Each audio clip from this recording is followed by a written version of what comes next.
नमस्कार, आप देख रहे हैं एनबीटी ऑनलाइन। मैं हूं दीपक राय। मेरे पीछे आप जिन शख्स को देख रहे हैं शायद आप पहचान रहे होंगे। जी हां, रजनीकांत को आप जानते ही होंगे, बड़े ही सुपरस्टार हैं। उन्हीं की तरह एक शख्स हैं जिन्हें कि हम जूनियर रजनीकांत कह सकते हैं। पूरा मध्य प्रदेश उन्हें रजनीकांत के नाम से जानता है। या ताहिर खान जी हमारे साथ हैं जो रजनीकांत हैं और इन दिनों इसलिए चर्चा में हैं कि वो मध्य प्रदेश की राजधानी भोपाल के साथ ही महाराष्ट्र की एक लोकसभा सीट से भी चुनाव लड़ रहे हैं। इन दिनों जो ताहिर साहब हैं वो काफ़ी चर्चा में हैं। आप देख रहे हैं बिल्कुल रजनीकांत के लुक में हैं। ताहिर जी, ये बताइए कि रजनीकांत क्यों लुभाते हैं आपको और आप हमेशा उसी लुक में रहते हैं? एक्चुअली मैं जब आज से 2.5 वर्ष पूर्व कोरोना काल का जो दौर था, उस समय मेरी जो दाढ़ी बढ़ गई थी, वो बाल बढ़ गए थे, सैलून बनते सभी को मालूम है।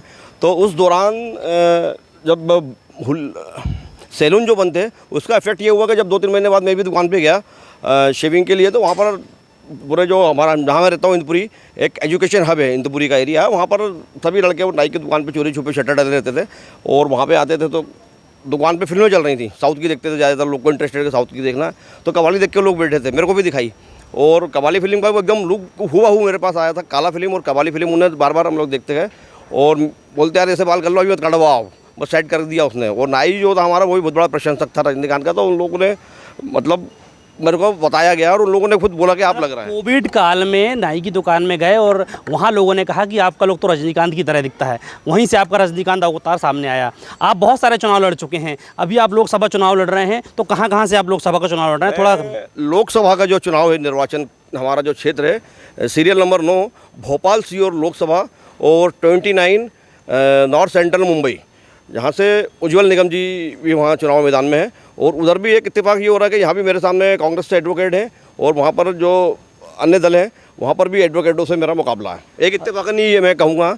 और सीरियल नंबर यहाँ 9 है और वहाँ सीरियल नंबर 29 है, तो 9 भी वहाँ पर आ रहा है। ताहिर जी पेशे से वकील भी हैं और कई चुनाव लड़ चुके हैं। ताहिर जी, ये बताइए, राजनीति में आप कितने चुनाव लड़ चुके हैं और कहाँ से ये जज्बा जागा कि चुनाव लड़ना चाहिए? मेरा ये जो चुनाव का दौर है, ये वर्ष 2004 से 2024 20 वर्षों का ये सफ़र चला आ रहा है और आगे भी निरंतर जारी रहेगा।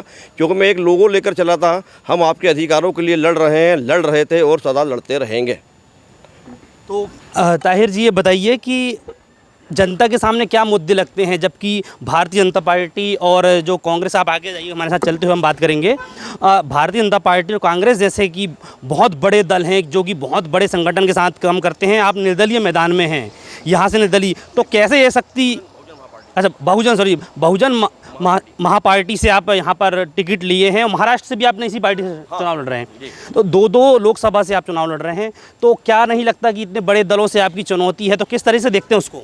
मेरे लिए कोई दल, कोई चुनौती, कोई बड़ा वो नहीं है। संविधान में सबको अपने राइट्स के यूज़ करने का अधिकार है। मैं भी अपने राइट्स का अधिकार प्रयोग कर रहा हूँ। अपने जिस तरह लोगों को मत का अधिकार है, उस तरह संविधान में सबको अपनी बात कहने का, रखने का, चुनाव लड़ने का, सब चीज़ का अधिकार है। तो उसलिए मैं चुनाव लड़ रहा हूँ। और मुद्दे जो हैं, चुनावी जो मुद्दे हैं, उसमें चुनाव होते हैं, सरकारें बदलती हैं और नई सरकारें आती हैं, लेकिन व्यवस्था नहीं बदलती।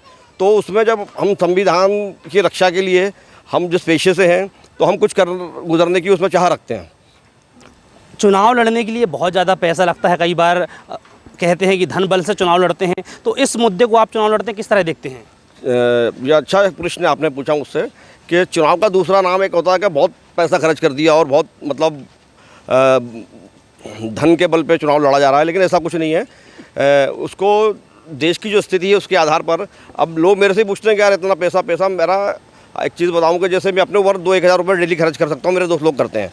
तो एक 5 साल में वो पैसा, जैसे एक फ़ंड मान लो, ये मान लो, तो नॉमिनल अपनी फ़ीस वो बच जाती है मेरा उसके उस पर। और बाकी कुछ लोगों को रहता है कि यार तुम्हारा साथ दे देते हैं, तो कुछ कलेक्शंस हो जाता है। उसके आधार पर मैं उस व्यवस्था हो जाती है, ऊपर वाला करवाता आ रहा है 20 सालों से, और हो जाती है, मैं लड़ रहता हूँ।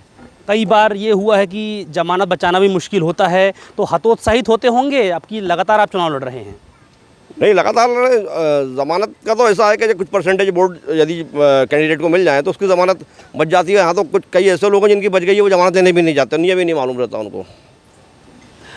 आपके साथ में रहते भाई साहब रजनीकांत जी हैं, चुनाव मैदान में हैं, तो क्या लगता है कि आप कांग्रेस, भाजपा और अन्य दलों को देखते हैं, ऐसे में रजनीकांत, जूनियर रजनीकांत भोपाल के ताहिर साहब हैं, वो चुनाव लड़ते हैं, तो कैसा लगता है आपको देखिए? क्या उनके सपोर्ट करते हैं आप? अच्छा लगता है। एक नया युवा जुड़ रहा है और जो सरकार है, पक्ष और विपक्ष दोनों के बीच में एक अपने आप को खड़ा कर रहा है। तो मुझे खुशी है इस बात की कि रजनीकांत जी चुनाव के लिए खड़े हुए हैं। आज के समय में इतना ताकत और बल इकट्ठा करना और संघर्ष करना आसान नहीं है। मैडम ये बताइए कि ताहिर जी चुनाव लड़ते हैं, रजनीकांत की वेशभूषा में रहते हैं, आपके पास वोट मांगने आते हैं, तो क्या जवाब होता है आपका? हमारा जवाब ये होता है कि वो जीते और अच्छे भारी वोटों से जीते और अच्छा अपना काम करें। युवा साथी हमारे साथ में, हम ये क्या मुद्दा देखते हैं आप इस समय राजनीति में? जो चुनाव लड़ रहे हैं जूनियर रजनीकांत जी हैं, तो कैसा लगता है जब आपके सामने कोई जूनियर रजनीकांत आता है? रजनीकांत को पसंद करते हैं आप? जी रजनीकांत की मूवी देखते हैं? जी बहुत देखते हैं। और ये रजनीकांत हमारे साथ खड़े, इनको वोट देंगे क्या? जी देंगे। अभी उम्र तो नहीं। तो उम्र अभी आप वोट डालने की नहीं उम्र हुई है। तो आप देख रहे हैं कि कैसे यहाँ पर जो फैंस फॉलोइंग है। और रजनीकांत जी, आप मुंबई से भी चुनाव लड़ रहे हैं, तो महाराष्ट्र से चुनाव लड़ने का मन कैसे बनाया? मध्य प्रदेश से ठीक है, आपका भोपाल गृह नगर है, यहाँ से लड़ रहे हैं, लेकिन महाराष्ट्र में इतनी हिम्मत कहाँ से आप जुटा पा रहे हैं चुनाव लड़ने के लिए? महाराष्ट्र में एक्चुअली में मैं इसलिए महाराष्ट्र से कि एक मेरा एक शुरू से एक मोटो रहा चुनाव लड़ते लड़ते कि मैं कुछ मेट्रो सिटी, कुछ बड़ी सिटी से चुनाव लड़ा जाए। तो इस बार मेरा जो मन बना मुंबई को लेकर इसलिए बना कि मुंबई से चुनाव लड़के हम अपनी बात और आसानी से जनता के बीच पहुंचा सकते हैं। यहाँ मध्य प्रदेश अपन एमपी में चुनाव लड़ रहे हैं, ठीक है, अब वहाँ पर नियम है कि एक आदमी 2 से ज़्यादा चुनाव नहीं लड़ सकता। जब मैं फॉर्म भरते में मैंने वो नियम को देखा तो मैंने सोचा कि जब कुछ लोगों ने ही लड़ा है 2 सीटों पर चुनाव, तो मैं भी उस सीटों पर लड़ने का प्रयास करूँ, तो आगे के लिए मैं देखूँ तो मैं अपनी बात वहाँ से भी रख सकता हूँ जो मुद्दे हैं जनता के। प्रधानमंत्री नरेंद्र मोदी भी 2 सीटों से चुनाव लड़ चुके हैं और राहुल गांधी भी इस बार भी वो 2 सीटों से चुनाव लड़ रहे हैं। रजनीकांत जी भी संयोग है कि वो भी इस बार 2 सीट से लड़ रहे हैं। ये आप देख रहे हैं कि रजनीकांत के फैन किस तरह से उन्होंने करके दिखाया है। आपके मोबाइल में भी रजनीकांत दिखाई दे रहा है, थोड़ा दिखाइए जनता को, हमारे दर्शकों को कि मोबाइल देखिए, आप मोबाइल को गौर से देखिए, थोड़ा पास लाइएगा आप हमारे कैमरे के, कि आप जो रजनीकांत जी हैं, जूनियर रजनीकांत चुनाव लड़ रहे हैं ताहिर जी, उनके मोबाइल में आप देखिएगा कवर में रजनीकांत नज़र आ रहे हैं। बहुत बड़े रजनीकांत के फ़ैन हैं, जनता के बीच में रजनीकांत के रूप में पहचान है। आप देख रहे थे NBT ऑनलाइन के लिए दीपक राय की लाइव रिपोर्ट।